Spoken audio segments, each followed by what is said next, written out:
कभी कभी दुश्मन सरहद पर नहीं होते।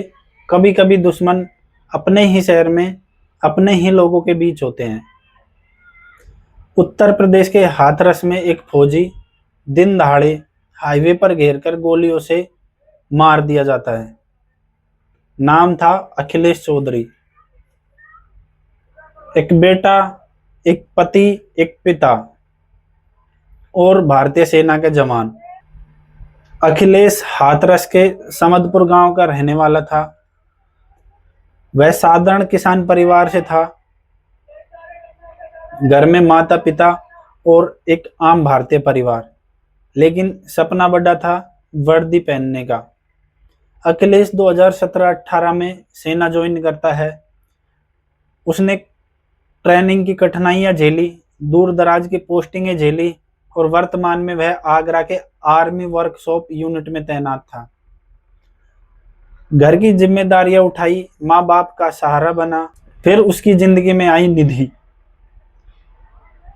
दोनों ने लगभग अक्टूबर 2019 में लव मैरिज की, लेकिन कहते हैं ना, हर प्यार को परिवार की मंजूरी नहीं मिलती।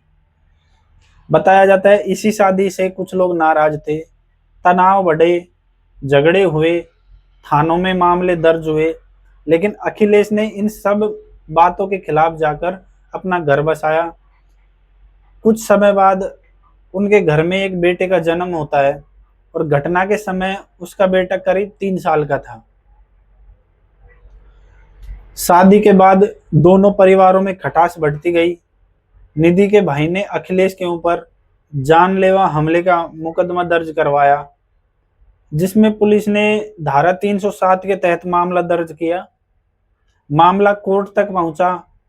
कानूनी लड़ाई चल रही थी और इसी केस की तारीख पर अखिलेश उस दिन हाथरस आया था। शायद उसने सोचा होगा कि कानून फैसला करेगा, लेकिन और नहीं, पहले ही फैसला कर दिया था। 5 फरवरी 2026 दोपहर के लगभग 2 बज रहे थे। अखिलेश अपनी केस की पैरवी करके घर जाने की खुशी में वापस लौट रहा था। NH 93 पर अखिलेश अपनी कार से वापस लौट रहा था। उसे क्या पता था कि कोई उसका पीछा कर रहा है। उसके गांव से लगभग 1 किलोमीटर दूर अचानक फायरिंग होती है और एक गोली उसकी कार के टायर में लगती है। कार रुकती है। अखिलेश कार से बाहर निकलता है। उसे चारों तरफ से घेर लिया जाता है और फिर एक के बाद एक ताबड़तोड़ कई गोलियां फायर की जाती हैं। 8 से 10 गोलियां अखिलेश के शरीर को छलनी कर देती हैं। जो कभी दुश्मन से नहीं डरा, आज अपनों की नफरत से सड़क पर पड़ा है। खून बह रहा था, लोग देख रहे थे, लेकिन जिंदगी हाथ से फिसल चुकी थी। अस्पताल ले जाया गया। डॉक्टरों ने भी अखिलेश को मृत घोषित कर दिया। इस घटना के बाद हाथरस की पुलिस हरकत में आती है। CCTV फुटेज देखे गए।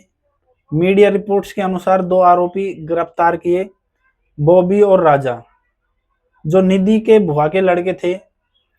पूछताछ में पुरानी रंजिश की बात सामने आई, लेकिन अंतिम फैसला अब अदालत करेगी। सोचिए, आगरा में एक दरवाजा खुलता है और खबर आती है आपके पति नहीं रहे। पत्नी निधि, जिसने अपने पति को वर्दी में देखा था, अब तिरंगे में देखेगी। एक छोटा बच्चा जो अभी पापा बोलना ही सीख रहा था, अब वो पूछेगा पापा कब आएंगे, तो जवाब में मिलेगी सिर्फ खामोशी। क्या प्यार करना गुनाह है?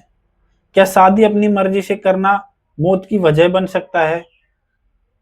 अगर नाराजगी थी तो कानून था, अगर विवाद था तो कोर्ट था। लेकिन गोली हर समस्या का समाधान नहीं होती।